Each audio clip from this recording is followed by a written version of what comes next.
너같이 없는 것들이 겁도 없이 애부터 만들어 놓고 들이미는 거야. 그날 그 여자의 이 한마디에 내 세상은 무너졌고 그날 밤 내 아이도 세상에서 사라졌습니다. 하지만 몰랐죠. 사람들이 무시하던 그 주차 관리인 할아버지가 사실 그 여자의 인생을 뒤집을 진짜 주인공이라는 거요. 오늘 이야기는 가난을 무시한 오만한 사람과 묵묵히 가족을 지킨 한 할아버지의 통쾌한 복수극입니다. 여러분, 혹시 처음 보는 누군가에게 잊지 못할 상처를 받은 적 있으신가요? 오늘의 이야기 끝까지 들어보시면 속이 뻥 뚫리는 사이다 한 잔을 느끼실 겁니다. 이야기에 공감하신다면 좋아요로 응원해 주시고 구독으로 다음 사이다 사연도 함께 해주세요. 그럼 지금부터 이유진과 이성도 할아버지의 이야기 시작합니다. 주차장 바닥에 떨어진 낙엽을 쓸어 담으며 나는 문득 할아버지의 손을 바라봤다. 주름 깊게 패인 그 손은 언제나 기름때로 얼룩져 있었지만 내게는 세상 어떤 손보다 따뜻했다. 유진아, 점심은 먹었냐? 할아버지 이성도는 늘 그랬다. 아침 6시부터 밤 10시까지 이 주차장을 지키면서도 내 끼니 걱정을 가장 먼저 했다. 나는 28, 어엿한 성인이 된 지 오래지만 할아버지 눈에 나는 여전히 그때 그 어린아이였다. 교통사고로 부모님을 잃고 멍하니 병원 복도에 앉아있던 7살 소녀. 먹었어요. 할아버지도 드셨어요? 나야 뭐, 김밥 하나 먹었지? 할아버지는 늘 그렇게 대충 때우셨다. 제대로 된 식사보다는 편의점 삼각김밥이나 컵라면으로 끼니를 넘기기 일쑤였다. 그럴 때마다 가슴 한편이 저려왔지만 나도 사정은 비슷했다. 카페에서 아르바이트를 하며 번 돈으로는 우리 둘이 제대로 먹고 살기에 빠듯했다. 할아버지, 저 오늘 좀 늦게 들어갈 것 같아요. 오늘 민재 씨 만나기로 했거든요. 민재. 그 이름을 입에 올릴 때마다 입꼬리가 저절로 올라갔다. 할아버지는 빗자루를 세워두고 내 얼굴을 물끄러미 바라봤다. 그 청년 말이냐? 요즘 자주 만나는구나. 네, 정말 좋은 사람이에요. 할아버지도 만나보시면 마음에 드실 거예요. 할아버지는 대답 대신 희미하게 미소 지었다.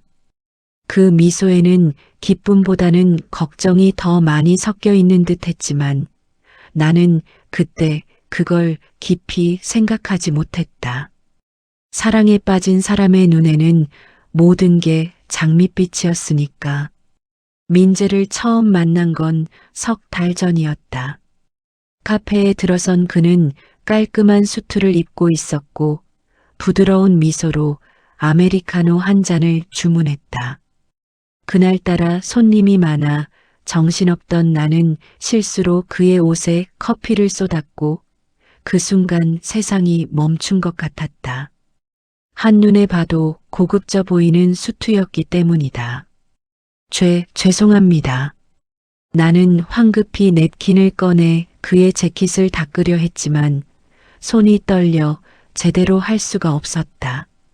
세탁비를 어떻게 마련하지? 아르바이트비에서 얼마나 빠질까? 온갖 걱정이 머릿속을 스쳤다. 그런데 괜찮아요. 그가 웃었다. 진심으로. 실수로 그러신 건데요, 뭐. 걱정하지 마세요. 그날 이후 민재는 자주 카페를 찾았다. 처음엔 손님과 직원의 관계였지만 어느새 우리는 퇴근 후 함께 산책을 하고 주말이면 영화를 보러 가는 사이가 되었다. 민재는 내가 만나본 어떤 사람과도 달랐다.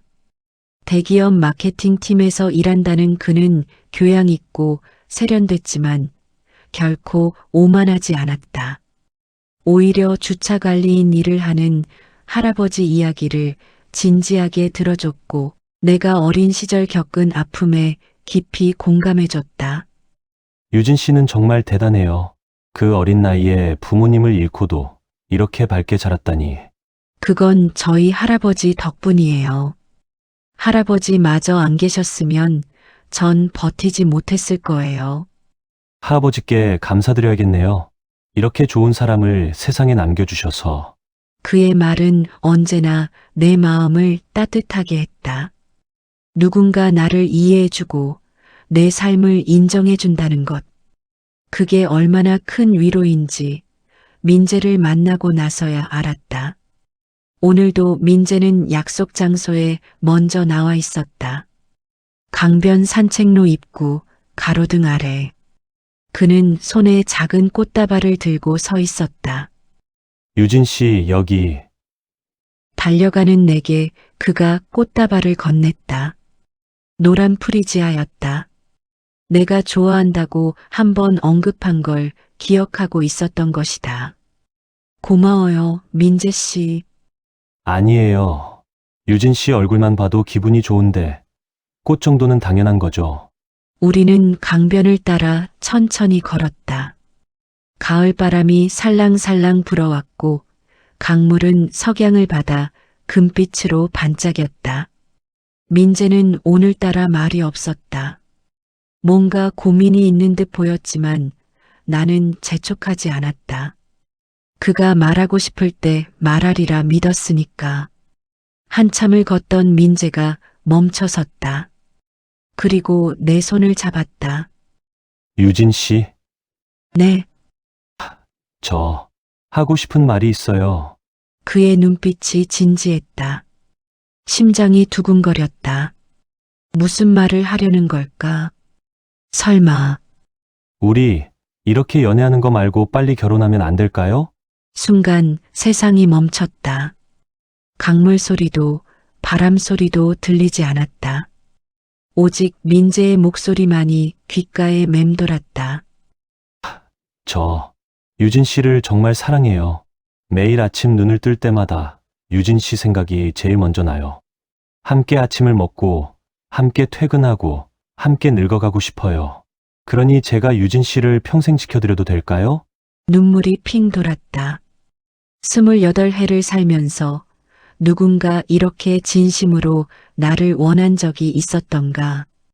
할아버지 외에 누가 내 곁에 남아주겠다고 약속한 적이 있었던가. 네, 좋아요. 대답은 자연스럽게 흘러나왔다. 민재가 나를 꽉 안았다. 그의 품은 따뜻했고 그의 심장 소리는 빠르게 뛰고 있었다. 고마워요. 유진 씨. 평생 행복하게 해줄게요. 그날 밤 나는 할아버지께 소식을 전했다. 할아버지는 주차장 관리실 의자에 앉아 손때 묻은 보온병으로 옥수수차를 마시고 계셨다. 할아버지, 저 민재 씨랑 결혼하기로 했어요. 할아버지의 손이 잠시 멈췄다. 보온병 뚜껑을 천천히 닫으시더니 내 얼굴을 오래 바라보셨다. 그래. 그 친구가 널 행복하게 해주겠다고 하든. 네, 평생 지켜주겠대요. 할아버지는 길게 한숨을 쉬셨다. 기쁜 한숨인지 걱정스러운 한숨인지 알 수 없었다. 유진아, 결혼은 참 어려운 거란다. 사랑만으로는 안 되는 게 많아. 서로의 가족을, 살아온 배경을, 모든 걸 받아들여야 하는 거야. 알아요, 할아버지. 그래도 저 해볼래요. 민재 씨와 함께라면 뭐든 이겨낼 수 있을 것 같아요. 할아버지는 더 이상 말씀하지 않으셨다. 그저 내 머리를 쓰다듬으며 작게 중얼거리셨다. 그래. 네가 행복하다면야. 그날 밤 나는 주차장 창문 너머로 반짝이는 별들을 바라봤다. 민재와의 미래가 그 별들처럼 빛날 거라 믿었다. 하지만 나는 몰랐다. 그 빛나는 별들 사이에 얼마나 깊은 어둠이 숨어 있는지, 그리고 곧 그 어둠이 나를 집어삼키려 한다는 것을. 유진아, 이거 입어봐. 할아버지가 비닐 커버를 벗긴 옷을 내밀었다. 연한 베이지색 투피스였다. 깔끔하고 단정한 처신사에 어울릴 만한 옷이었다. 할아버지, 이거. 세탁소 김 사장님 딸이 결혼식 때 입었던 건데, 딱 한 번 입고 드라이 싹 해서 보관해뒀다더라. 빌려달라니까 흔쾌히 주시던데. 할아버지의 목소리는 애써 밝았지만 나는 알 수 있었다. 새 옷 한 벌 사줄 형편이 안 되는 게 얼마나 미안하신지. 주차관리원 월급으로는 당신 드실 밥도 제대로 챙기기 힘든 형편인데 손녀 옷까지 신경 쓰려니 마음이 얼마나 무거우셨을까. 정말 예뻐요, 할아버지. 나는 웃으며 옷을 받아들었다. 할아버지의 주름진 얼굴에 안도의 빛이 스쳤다. 그래, 우리 유진이가 입으면 더 예쁠 거다. 그리고 이것도. 할아버지는 조심스럽게 봉투 하나를 꺼냈다. 얇고 낡은 봉투였지만 안에는 깨끗하게 달인 지폐 몇 장이 들어 있었다. 선물 살 돈이야. 많지는 않지만. 할아버지, 처음 인사드리는 자리인데 빈손으로 가면 안 되지. 덕이랑 과일이라도 사가거라. 나는 봉투를 꼭 쥐었다. 이 돈이 할아버지께 얼마나 소중한 돈인지 알았다. 한 달 내내 찬바람 맞으며 주차장을 지키시고 점심은 굶다시피 하며 모으신 돈. 그런 돈을 이렇게 선뜻 내주시는 할아버지의 손이 떨리고 있었다. 잘 다녀올게요, 할아버지. 그래, 조심히 다녀와라. 그리고 유진아. 할아버지가 잠시 망설이시더니 말씀하셨다. 너무 주눅 들지 마. 우리가 가진 게 적다고 해서 네 가치가 낮은 건 아니야. 알겠지? 나는 고개를 끄덕였다. 하지만 가슴 한편에서는 불안이 밀려왔다. 민재의 부모님은 어떤 분들일까? 나를 받아들여 주실까? 민재의 집은 강남의 한 고급 주택가에 있었다. 높은 담장과 잘 가꿔진 정원, 넓은 주차장. 초인종을 누르는 손이 떨렸다. 누구세요? 문을 연 것은 중년의 여성이었다. 민재의 어머니 박현숙. 깔끔하게 손질된 머리, 진주 목걸이와 샤넬 트위드 재킷. 모든 것이 세련되고 우아했다. 그녀의 눈빛이 내 발끝부터 머리끝까지 훑었다. 마치 물건을 감정하듯 차갑고 날카로운 시선이었다. 어서 와요. 안으로 들어오시죠. 목소리는 공손했지만 따뜻함은 없었다. 거실은 상상 이상으로 넓고 화려했다. 대리석 바닥, 크리스탈 샹들리에, 벽에 걸린 그림들. 모든 것이 우리 집과는 다른 세계였다. 나는 손에 든 떡 상자와 과일 바구니가 갑자기 초라하게 느껴졌다. 앉으세요. 민재의 아버지 이창호도 거실에 앉아 있었다. 무표정한 얼굴로 신문을 보고 있던 그는 내가 인사를 해도 고개만 살짝 끄덕일 뿐이었다. 민재 씨는요? 회사에 급한 일이 생겼다고 하던데. 조금 늦는데요. 민재 어머니의 대답에 가슴이 철렁했다. 혼자서 이 자리를 견뎌야 한다는 것이. 그동안 이야기나 나누죠. 차 드릴게요. 그녀가 직접 차를 따라 주었다. 고급 찻잔에 담긴 녹차. 손이 떨려 제대로 들 수가 없었다. 민재한테 이야기 많이 들었어요. 부모님은 안 계시다면서요? 시작부터 직격탄이었다. 네. 어릴 때 사고로 돌아가셨습니다. 그래서 지금은 누구랑 사세요? 할아버지와 함께 살고 있습니다. 할아버지요? 그 주차 관리하신다는? 네. 작게 대답하는 내 목소리가 떨렸다. 박현숙의 얼굴에 미묘한 표정이 스쳤다. 경멸, 실망, 정확히 무엇인지는 알 수 없었지만 분명 곱지 않은 감정이었다. 그럼 유진 씨 학교는 어디까지 나왔어요? 고등학교 졸업하고 대학은 형편이 어려워서 네, 그렇군요. 짧은 대답이었지만 그 안에 담긴 의미는 무거웠다. 그 정도구나. 역시 그렇구나. 그런 뜻이 숨어 있었다. 지금은 뭐 하세요? 카페에서 아르바이트하고 있습니다. 아르바이트요? 정규직도 아니고? 네, 아직은. 하, 박현숙이 짧게 한숨을 쉬었다. 그 한숨이 나를 짓눌렀다. 저희 민재는요, 서울대 경영학과 졸업하고 지금 대기업 과장이에요. 강남에 집도 있고 외제차만 타고 다녀요. 앞으로 장차 임원이 될 사람이라고요. 알고 있습니다. 알고 있으면서도 결혼을 생각하는 거예요. 그 질문에 나는 할 말을 잃었다. 박현숙의 눈빛이 점점 차갑게 변했다. 솔직히 말할게요. 유진 씨. 저는 이 결혼 반대예요. 우리 민재는 좋은 집안에서 제대로 교육받은 사람이에요. 승마, 피아노, 바이올렛, 영어, 일어, 불어도 배우고 학교도 명성 높은 학교들만 졸업했다고요. 그런데 유진 씨는 뭐가 있어요? 학벌도 없고 재산도 없고 부모님도 안 계시고 대체 우리 민재한테 뭘 해줄 수 있는데요? 저희 둘 다 진심으로 서로를 사랑합니다. 그 사랑의 결실로 제 뱃속에 저희 아기가 생긴 거고요. 사랑. 박현숙이 비웃듯 웃었다. 사랑이 밥 먹여줘요? 사랑만으로 애들 키울 수 있어요? 세상이 얼마나 냉정한지 알아요?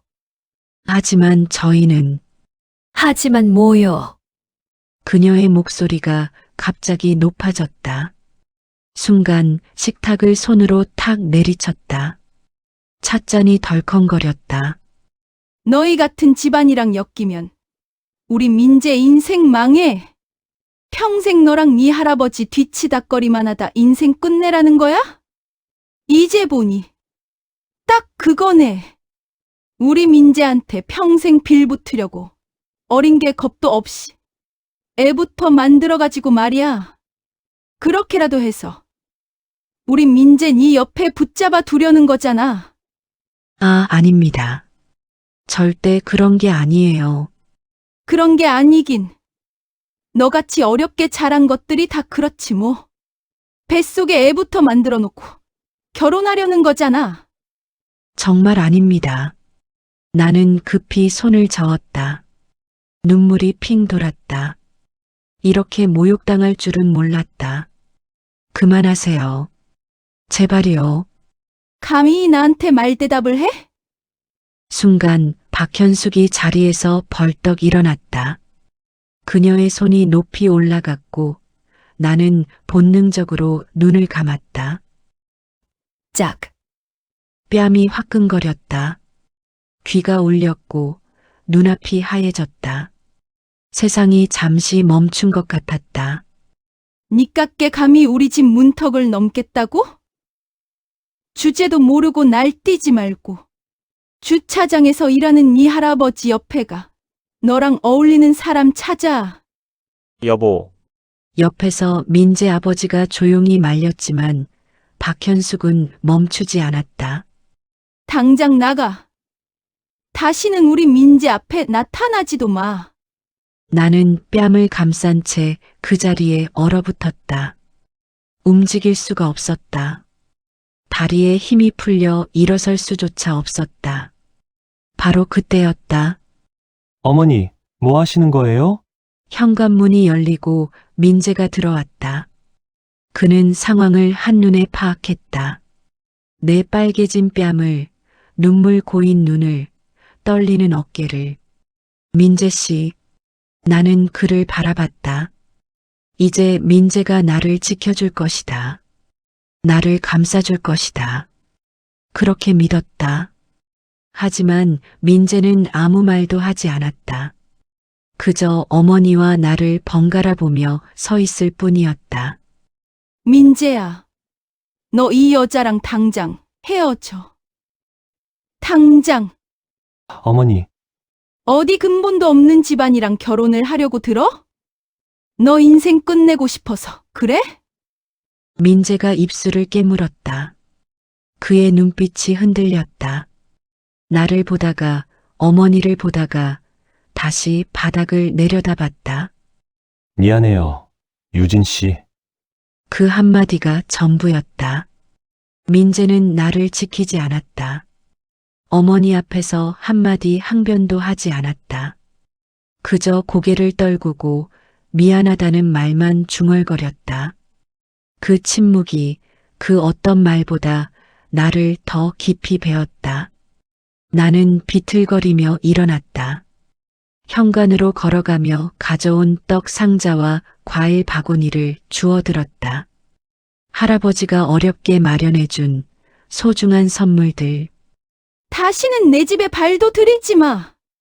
뒤에서 박현숙의 목소리가 들렸지만 나는 뒤돌아보지 않았다. 눈물이 터질 것 같아서, 무너질 것 같아서. 현관문을 나서는 순간 차가운 바람이 뺨을 때렸다. 빨갛게 부어오른 뺨이 더 따가워졌다. 민재는 끝까지 나를 잡지 않았다. 그의 침묵 속에서 나는 깨달았다.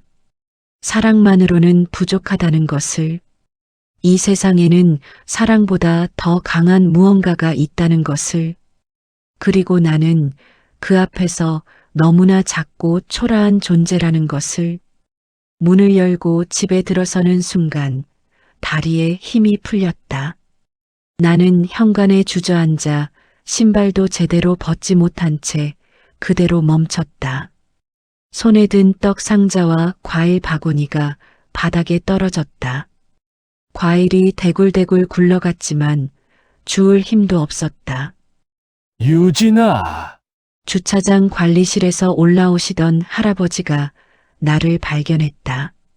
그리고 내 얼굴을 보는 순간 표정이 굳어졌다. 유진아, 무슨 일이야? 얼굴이 왜 그래? 할아버지가 다급히 내게 다가왔다. 부어오른 뺨을 보시고는 떨리는 손으로 내 얼굴을 감싸셨다. 누가 때린 거니? 나는 대답할 수가 없었다. 입을 열면 울음이 터져 나올 것 같았다. 겨우 참아왔던 눈물이 이제는 더 이상 참을 수 없을 만큼 차올랐다. 할아버지, 그 한마디가 전부였다. 나는 할아버지 품에 안겨 소리 없이 흐느꼈다. 할아버지는 아무 말씀도 하지 않으셨다. 그저 내 등을 토닥이며 함께 울어주셨다. 얼마나 울었을까. 정신을 차렸을 때는 이미 방 안에 누워 있었다. 할아버지가 얼음찜질을 해주시고 따뜻한 꿀물을 끓여주셨다. 천천히 말해보렴. 무슨 일이 있었니? 나는 떨리는 목소리로 오늘 있었던 일을 이야기했다. 민재 어머니의 차가운 눈빛, 모욕적인 말들, 그리고 그 뺨을 때린 순간, 그리고 무엇보다 민재의 침묵에 대해. 그 자식이 아무 말도 안 했단 말이냐? 할아버지의 목소리가 떨렸다. 평생 온화하셨던 할아버지가 처음으로 분노하는 모습이었다. 지키지도 못할 약속을 왜 한 거야? 평생 함께 하겠다고, 지켜주겠다고 했으면서. 할아버지, 괜찮아요. 제가 분수를 몰랐어요. 무슨 소리야? 넌 잘못한 게 없어. 할아버지는 주먹을 불끈 쥐셨다. 당장이라도 민재네 집으로 달려가실 것 같은 표정이었다. 하지만 나는 할아버지의 손을 잡았다. 할아버지, 그냥 잊어버려요, 우리. 이제 끝난 일이에요. 하지만 말은 그렇게 해도 가슴속 깊은 곳에는 아직 말하지 못한 비밀이 있었다. 임신. 일주일 전 산부인과에서 확인한 그 사실.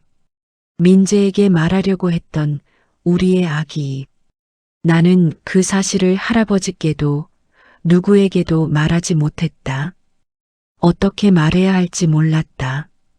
민재와 결혼하면 그때 함께 말씀드리려고 했는데 이제 모든 게 엉망이 되어버렸다. 전 괜찮아요. 정말 괜찮아요. 하지만 괜찮지 않았다. 가슴이 너무 아팠다. 숨을 쉴 때마다 심장이 찢어지는 것 같았다. 그리고 무엇보다 뱃속의 작은 생명이 걱정되었다. 이렇게 큰 충격이 아기에게 영향을 주지는 않을까? 그날 밤 나는 잠들 수 없었다. 천장을 바라보며 오늘의 일들을 되새겼다. 박현숙의 차가운 눈빛, 손바닥이 내려앉던 그 순간, 그리고 민재의 침묵. 배 위에 손을 얹고 작게 속삭였다. 미안해. 엄마가 너를 지키지 못해서. 새벽 2시쯤이었을까? 갑자기 배가 아프기 시작했다. 처음에는 가벼운 통증이었다. 하지만 점점 더 심해졌다. 아랫배가 쥐어짜듯 아팠고 식은 땀이 흘렀다. 할아버지. 있는 힘껏 큰 목소리로 불렀지만 집안은 고요했다. 아마도 할아버지는 잠시 주차장 관리실에 가신 듯 했다. 혼자 이 고통을 견뎌야 했다. 화장실에 가려고 일어서는 순간 다리 사이로 무언가 흘러내렸다. 고개를 숙여 내려다보니 피였다. 새빨간 피가 다리 사이로 흘러내렸다. 안 돼. 공포가 밀려왔다. 아기. 우리 아기. 나는 떨리는 손으로 배를 감싸쥐었다. 제발 아니야. 하지만 피는 멈추지 않았다. 방바닥에 주저앉았고 현기증이 밀려왔다. 나는 떨리는 손으로 휴대폰을 집어들었다. 민재에게 전화를 걸었다. 1번, 2번, 3번. 하지만 그는 받지 않았다. 문자를 보냈다. 민재 씨, 저 많이 아파요. 피가 나요. 우리 아기가 위험해요. 제발 도와주세요. 답장은 오지 않았다. 결국 할아버지께 전화했다. 할아버지는 곧바로 달려오셨고 내 상태를 보시고는 얼굴이 하얗게 질렸다. 유진아, 정신 차려. 아기, 무슨 말이냐? 할아버지, 죄송해요. 말씀드렸어야 했는데. 할아버지가 나를 업으셨다. 그 늙은 몸으로 나를 업고 계단을 뛰어 내려가셨다. 주차장에 세워둔 낡은 경차에 나를 태우고 가장 가까운 병원으로 달렸다. 조금만 참아라. 유진아, 아기도, 너도 괜찮을 거야. 할아버지의 목소리가 떨렸다. 하지만 나는 알고 있었다. 이미 늦었다는 것을. 응급실은 차갑고 밝았다. 의사들이 분주하게 움직였고 나는 침대에 누워 천장의 형광등을 멍하니 바라봤다. 보호자분, 잠시 나가 계세요. 간호사가 할아버지를 밖으로 안내했다. 할아버지는 걱정스러운 눈빛으로 나를 바라보다가 천천히 문 밖으로 나가셨다. 초음파 검사가 시작되었다. 차가운 젤이 배 위에 발라졌고 기계가 움직였다. 의사는 화면을 보며 오랫동안 아무 말도 하지 않았다. 그 침묵이 모든 것을 말해주고 있었다. 환자분, 네. 목소리가 떨렸지만 나는 이미 알고 있었다. 유산이 진행되었습니다. 이미 출혈이 많이 됐고 태아의 심박동이 확인되지 않습니다. 죄송합니다. 귓가에서 윙하는 소리가 들렸다. 세상의 모든 소리가 멀어지는 것 같았다. 정신적 충격이 너무 컸던 것 같습니다. 최근에 극심한 스트레스를 받으셨나요? 오늘의 일들이 주마등처럼 스쳐 지나갔다. 박현숙의 손바닥, 모욕적인 말들, 민재의 침묵. 내가 약해서, 내가 버티지 못해서, 우리 아기를 지키지 못했다. 조치가 필요합니다. 자궁 내 잔류물을 제거해야 해요. 보호자분께 설명드리겠습니다. 의사가 나가고 잠시 후 할아버지가 들어오셨다. 할아버지의 얼굴은 흙빛이었다. 유진아, 할아버지, 우리 아기가 없어졌어요. 목소리가 떨렸다. 할아버지는 내 손을 꽉 잡으셨다. 왜 말 안 했니?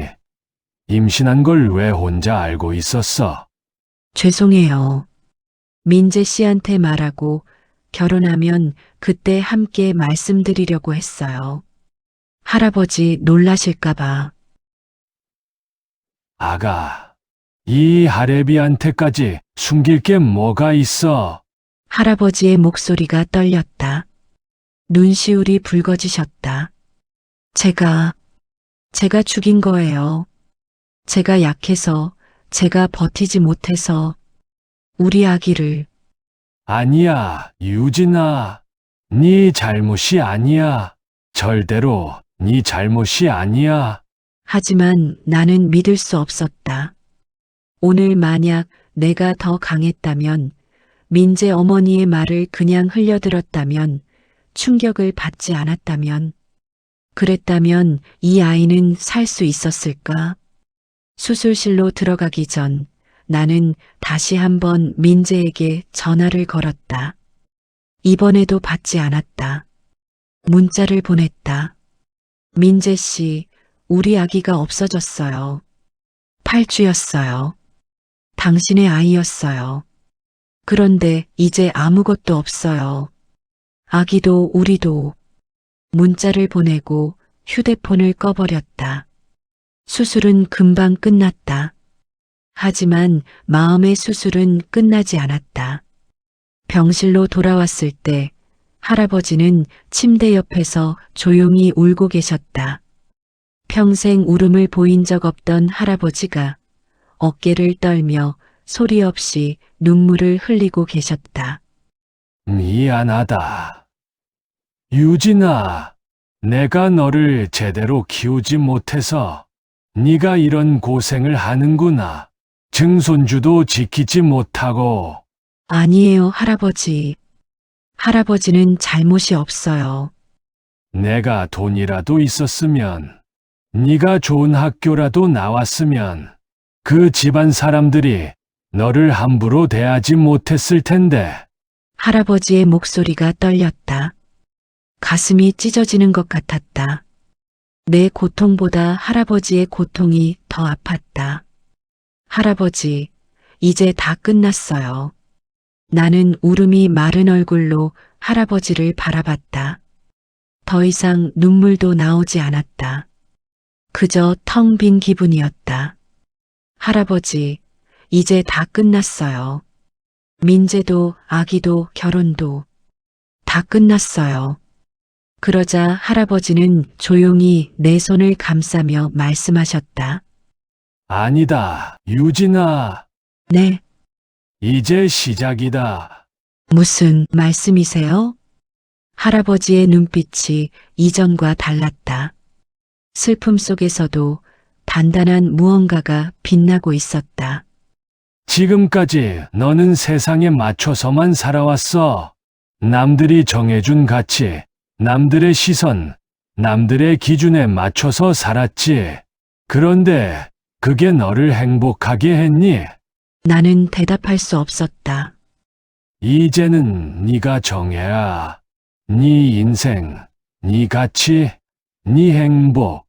남들이 뭘 하든, 누가 뭐래든 네가 원하는 삶을 살아. 하지만 저는 아무것도 가진 게 없는데요. 가진 게 없다고? 유진아, 너는 착하고 성실하고 강한 아이야.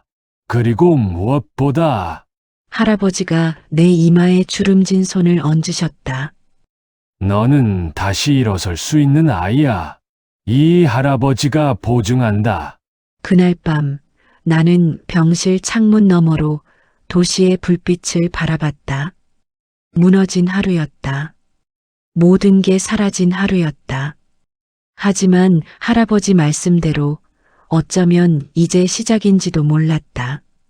민재에게서 온 문자는 끝내 없었다. 그의 침묵 속에서 나는 깨달았다. 이제 더 이상 그를 기다리지 않겠다고. 이제 더 이상 누군가의 선택을 기다리지 않겠다고. 내 인생은 내가 만들어가겠다고. 병원에서 퇴원한 지 사흘째 되던 날, 할아버지가 평소와 다른 모습으로 외출 준비를 하셨다. 유진아, 오늘 저녁 준비 좀 해라. 할애비는 어디 좀 다녀오마. 어디 가세요, 할아버지? 잠깐 볼 사람이 있어서. 할아버지는 평소 입지 않으시던 잘 다려진 깔끔한 정장을 꺼내 입으셨다. 아마도 젊은 시절에 입으셨을 그 정장. 나는 이상한 예감이 들었다. 할아버지, 혹시 민재네 집에 가시는 거예요? 아니다. 그보다 더 중요한 곳이지. 할아버지는 그렇게만 말씀하시고 집을 나섰다. 하연식당 본점. 강남 한복판에 위치한 이 고급 한식당은 민재 어머니 박현숙이 운영하는 곳이었다. 3층 규모의 건물에 VIP룸까지 갖춘 유명 인사들이 자주 찾는다는 그 식당. 박현숙은 오늘도 여느 때처럼 주방을 점검하고 있었다. 저녁 예약이 꽉 찬 날이라 바쁘게 움직이던 그녀에게 직원이 다급히 달려왔다. 사장님, 3층 회의실에서 손님이 기다리신답니다. 회의실. 오늘 예약 없는데. 그게 건물주 측에서 급히 미팅을 요청했다고 합니다. 건물주. 박현숙의 표정이 굳었다. 하연식당 본점은 임대 건물이었다. 그동안 건물주와는 큰 문제 없이 지냈지만 최근 재계약 시기가 다가오고 있었다. 알겠어. 금방 올라갈게. 그녀는 서둘러 거울을 보며 머리를 매만지고 립스틱을 고쳤다. 건물주에게 좋은 인상을 줘야 했다. 재계약 조건을 유리하게 만들어야 했으니까. 3층 회의실 문을 열었다. 그리고 그녀는 그 자리에 얼어붙었다. 회의실 상석에 깔끔한 네이비 정장을 입은 노신사가 앉아 있었다. 회색 머리를 단정하게 빗어 넘긴 그 사람. 어서 오십시오. 박현숙 사장님. 박현숙은 어디서 본 듯한 얼굴이라 생각하며 조심스럽게 자리에 앉았다. 건물주 측에서 오셨다고 들었는데. 그 전에 제 소개부터 해야겠군요. 노신사는 천천히 명함을 건넸다. 이성도 재단 이사장 이성도. 박현숙은 명함을 받아들며 고개를 갸웃했다. 이성도 재단? 들어본 것 같은데. 그리고 이 얼굴, 분명 어디서. 바로 그때 머릿속에 한 장면이 스쳐 지나갔다. 며칠 전 유진이가 찾아왔던 그날. 현관문을 나서는 유진의 뒷모습. 그리고 그날 저녁 민재가 보여준 사진. 유진의 할아버지라며 보여준 핸드폰 속 사진. 주차장 관리실 앞에서 찍은 작업복을 입은 노인. 박현숙의 얼굴에서 피가 싹 빠졌다. 손에 든 명함이 떨렸다. 혹시 유진 씨, 맞습니다. 내 손녀 유진이. 이성도 회장의 목소리는 차분했지만 그 안에는 단단한 무게가 실려 있었다. 하지만 주차장 관리인이라고. 맞습니다. 나는 주차장 관리인입니다. 정확히 말하자면 내가 소유한 주차장을 직접 관리하는 사람이죠. 소유한 주차장이요. 앉으시죠. 박현숙은 마치 최면에 걸린 듯 의자에 주저앉았다. 다리에 힘이 풀렸다.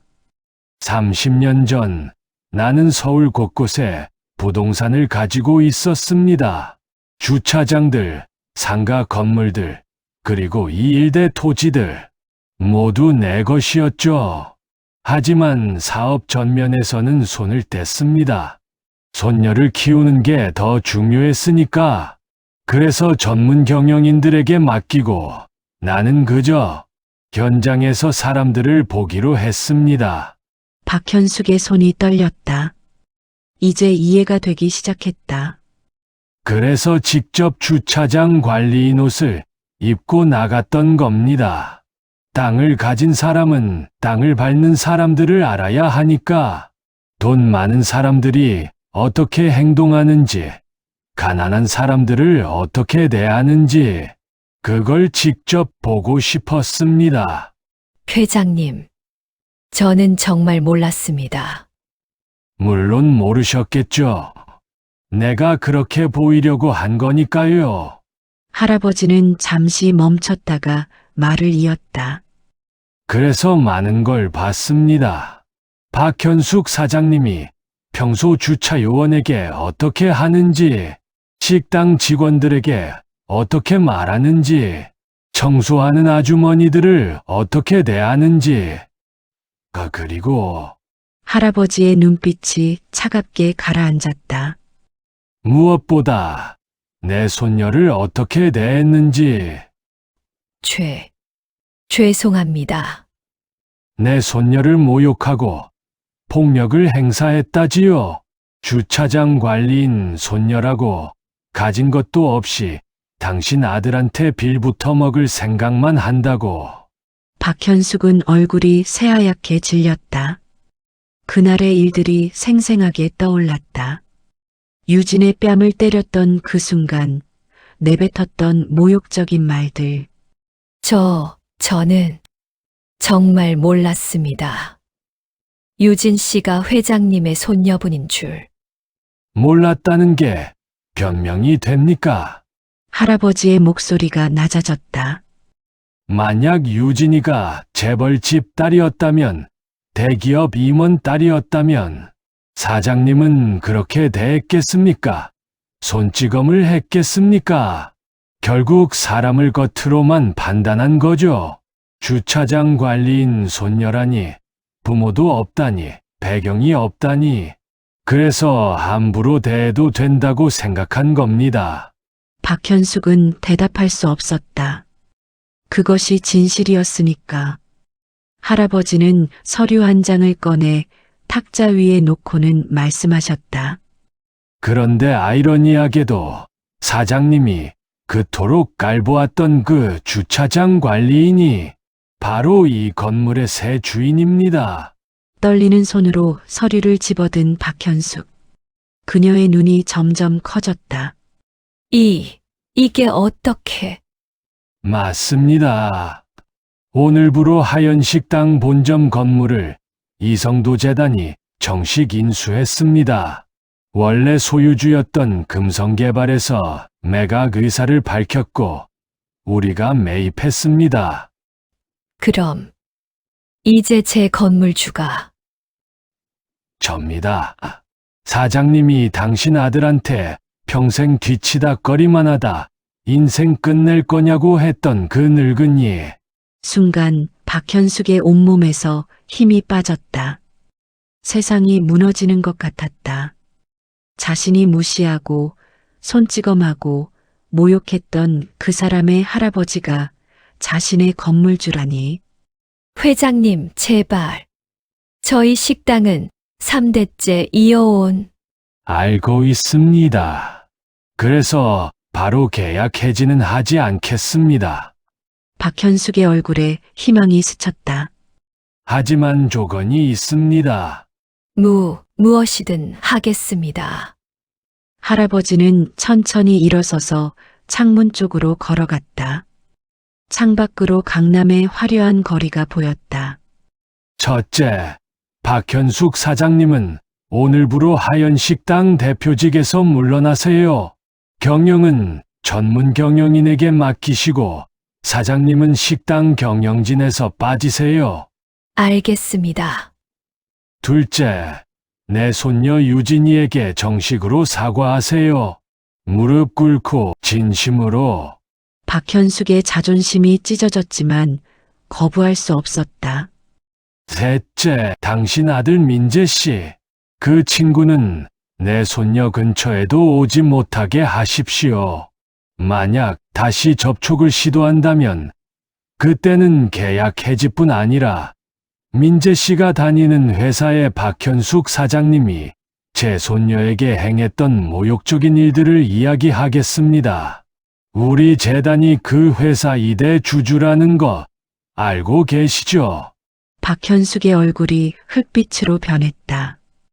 그리고 마지막, 할아버지는 다시 자리에 앉으며 말했다. 이제부터 하연식당이 아니라 유진가로 식당 이름을 바꾸세요. 회장님, 그건 저희 식당 이름인데. 이제 내 건물이니 식당 이름은 내가 정합니다. 불만 있으시면 당장 나가세요.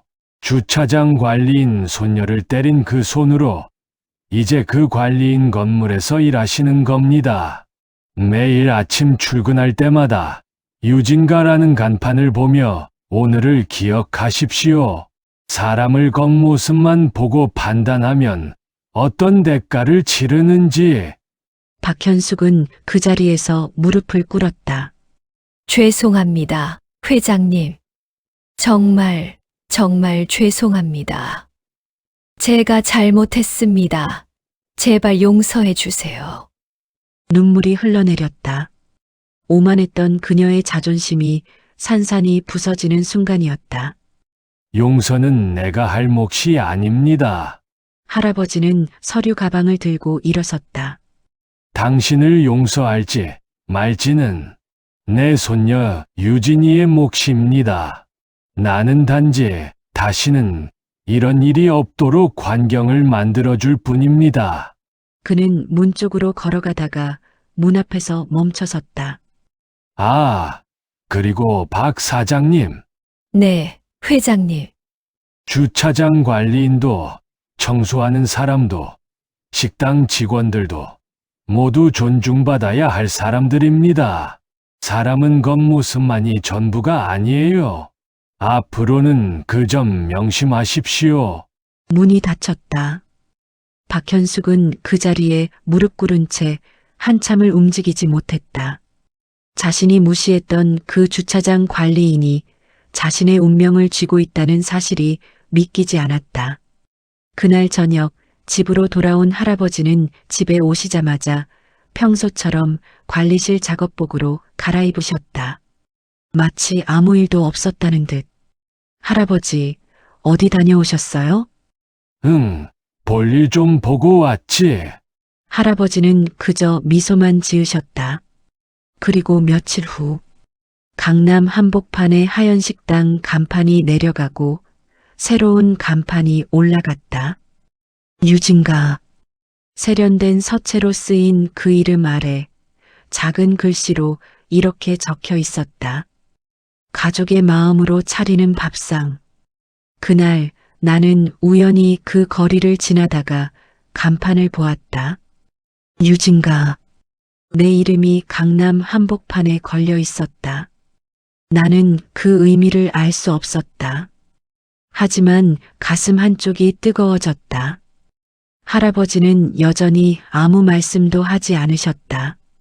그저 저녁 식탁에서 내가 좋아하는 된장찌개를 끓여주시며 말씀하셨다. 유진아, 세상은 겉모습으로 판단하면 안 돼. 사람의 진짜 가치는 다른 곳에 있으니까. 그날 밤 나는 처음으로 평온하게 잠들 수 있었다. 할아버지의 그 넓은 등이 여전히 나를 지키고 있다는 것을 알았기에. 유진가. 강남 한복판에 걸린 그 간판을 처음 본 날 나는 그 앞에서 한참을 서 있었다. 퇴근길에 우연히 마주친 그 간판. 내 이름이 새겨진 세련되고 큰 간판.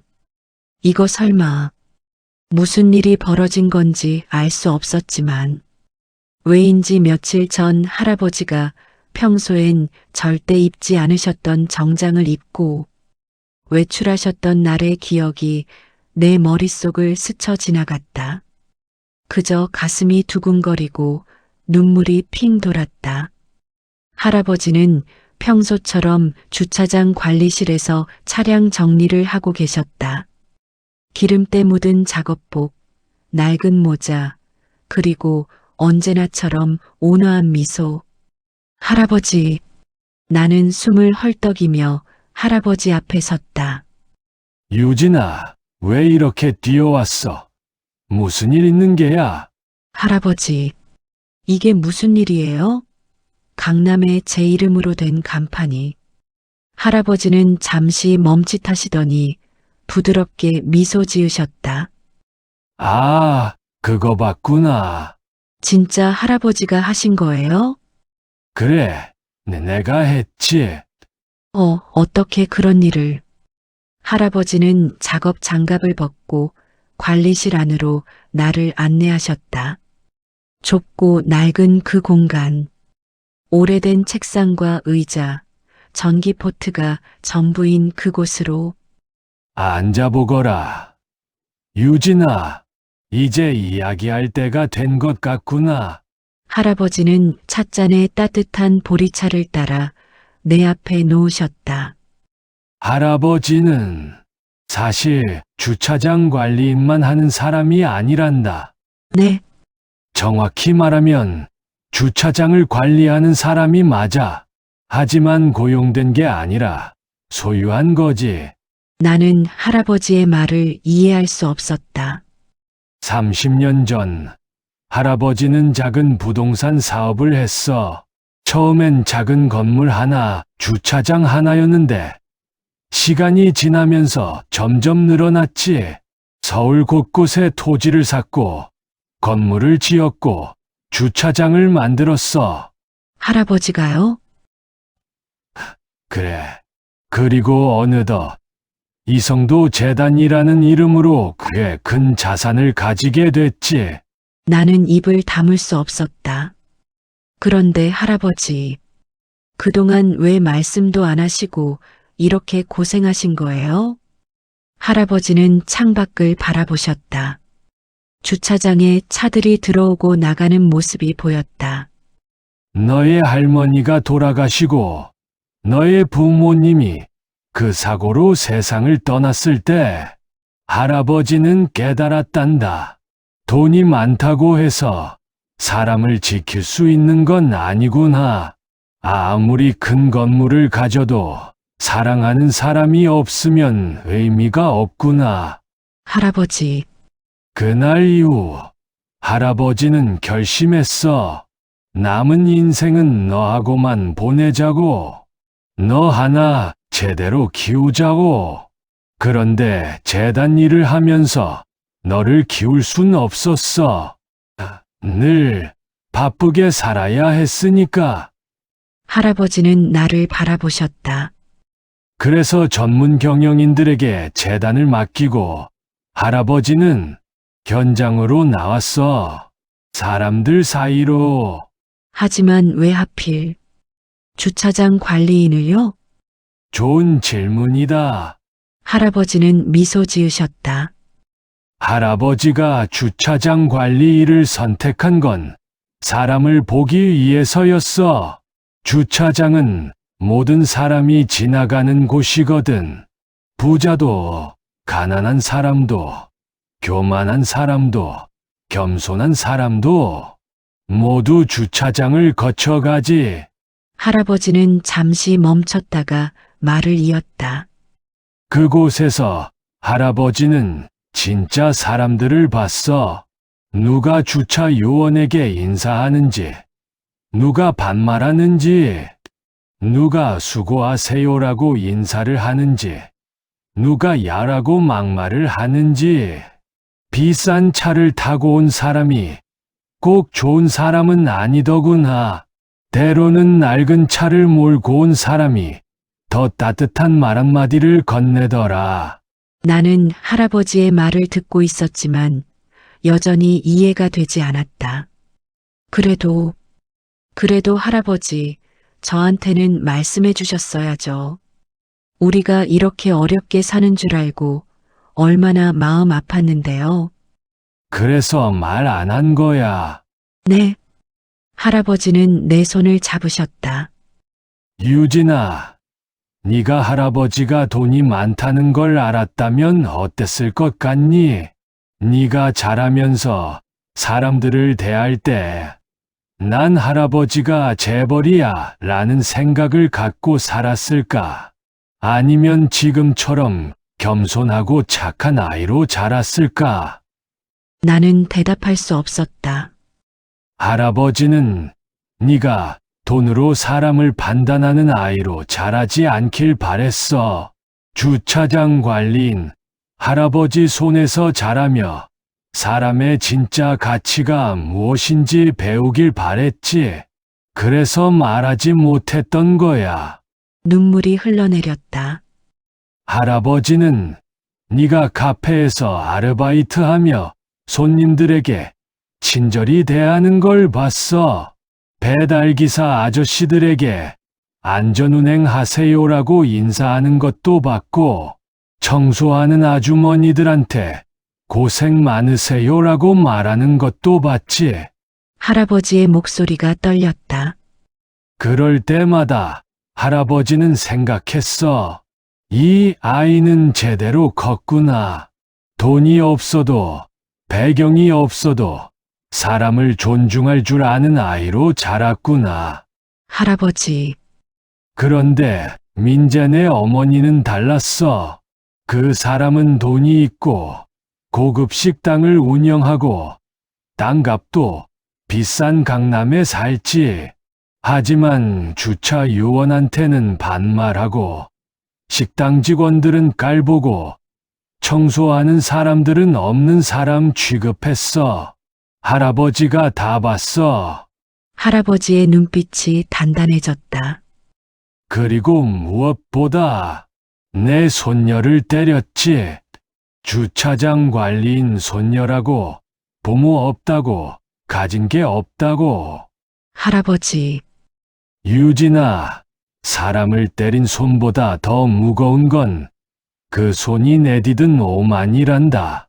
그 오만함이 얼마나 많은 사람을 아프게 하는지 민재 엄마 박현숙 씨는 이제 알아야 해. 나는 할아버지 품에 안겨 소리내어 울었다. 할아버지, 죄송해요. 제가 더 강했어야 했는데. 아니야. 넌 충분히 강했어. 그리고 이제 할아버지가 너의 뒤에 있다는 걸 보여줄 거야. 잠시 침묵이 흘렀다. 할아버지는 내 등을 토닥이며 조용히 말씀하셨다. 유진아, 할아버지가 너한테 가르쳐주고 싶었던 게 있어. 뭔데요? 진짜 가진 사람은 돈이 많은 사람이 아니란다. 할아버지는 창밖을 바라보며 말씀하셨다. 진짜 가진 사람은 다른 사람의 상처를 이해할 줄 아는 사람이야. 주차 요원에게 고맙다고 말할 줄 아는 사람. 청소하는 아주머니한테 미안하다고 할 줄 아는 사람, 배달기사 아저씨한테 조심히 가시라고 할 줄 아는 사람, 그런 사람이 진짜 부자야. 그런 사람이 진짜 가진 사람이야. 돈은 그저 도구일 뿐이야. 중요한 건 그 돈을 어떻게 쓰느냐거든. 할아버지는 나를 바라보셨다. 할아버지가 너한테 큰 유산을 남겨줄 수 있어. 건물, 땅, 돈. 하지만 그것보다 더 중요한 건 내가 어떤 사람으로 자랐느냐야. 그리고 너는 할아버지가 바라던 그런 사람이 됐어. 할아버지, 그러니까 앞으로는 너의 이름으로 당당하게 살아. 유진가라는 간판처럼 네가 가진 따뜻한 마음으로 세상을 대해. 그게 이 할애비가 너한테 바라는 전부야. 나는 더 이상 참을 수 없었다. 할아버지 품에 안겨 한참을 울었다. 그동안의 아픔도 서러움도 그리고 지금의 고마움도 모든 감정이 눈물로 쏟아져 나왔다. 할아버지는 아무 말씀도 하지 않으셨다. 그저 내 등을 토닥이며 함께 있어 주셨다. 한참 후 나는 눈물을 닦고 할아버지를 바라봤다. 할아버지, 저 이제 어떻게 살아야 해요? 네가 원하는 대로 살면 돼. 제가 원하는 대로요? 그래. 이제 넌 자유야. 돈 걱정도, 배경 걱정도 하지 않아도 돼. 하지만 그렇다고 해서 교만해지면 안 돼. 지금처럼 사람을 따뜻하게 대하는 네 모습을 잃지 마.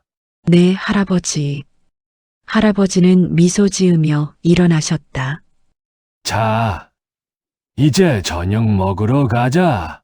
오늘은 할아버지가 된장찌개 끓여줄게. 네, 좋아요. 근데 할아버지, 이제 재단일 하실 거예요? 아니, 할아버지는 계속 여기서 주차장 관리할 거야. 왜요? 이제 그만하셔도 되잖아요. 할아버지는 주차장을 바라보며 말씀하셨다. 여기가 좋아. 사람들을 볼 수 있고, 땅을 밟을 수 있고, 네가 퇴근할 땐 마중 나갈 수 있으니까. 그게 할아버지한테는 최고의 삶이야. 그날 저녁 할아버지와 난 그 어느 때보다 따뜻한 저녁을 먹었다. 할아버지가 끓여주신 된장찌개, 김치, 그리고 따뜻한 밥. 할아버지, 이제 좋은 집으로 이사 가요. 넓은 집에서 살아요. 여기가 좋은데. 유진이 네가 어렸을 때부터 살던 곳인데. 그래도 유진아, 집은 크기가 중요한 게 아니야. 누구와 함께 사느냐가 중요하지. 할아버지는 밥을 한 숟가락 떠서 내 입에 넣어주셨다. 그리고 할아버지는 이미 가진 게 많아.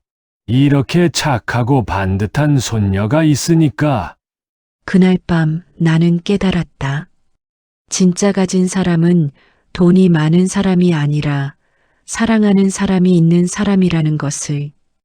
진짜 부자는 높은 곳에 사는 사람이 아니라 낮은 곳에서도 당당할 수 있는 사람이라는 것을. 그리고 나는 세상에서 가장 부유한 할아버지의 손녀라는 것을. 창밖으로 강남의 야경이 반짝였다. 그 어딘가에 유진가라는 간판이 빛나고 있을 것이다. 하지만 진짜 빛나는 건 간판이 아니라 할아버지가 내게 가르쳐 주신 그 마음이었다.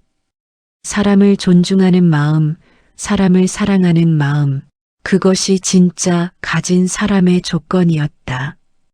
세상에는 겉으로만 사람을 판단하는 이들이 많습니다. 하지만 진짜 가진 사람은 남의 상처를 이해할 줄 아는 사람, 힘이 있어도 남을 누르지 않는 사람입니다. 유진이의 할아버지처럼요. 기름때 묻은 손으로 평생 가족을 지켜낸 그 손이 결국 세상 누구보다 값진 손이었죠. 혹시 여러분도 누군가에게 무시당하거나 상처받은 적 있으신가요? 그럴 땐 꼭 기억하세요. 진짜 복수는 미움이 아니라 품격으로 갚는 것이다.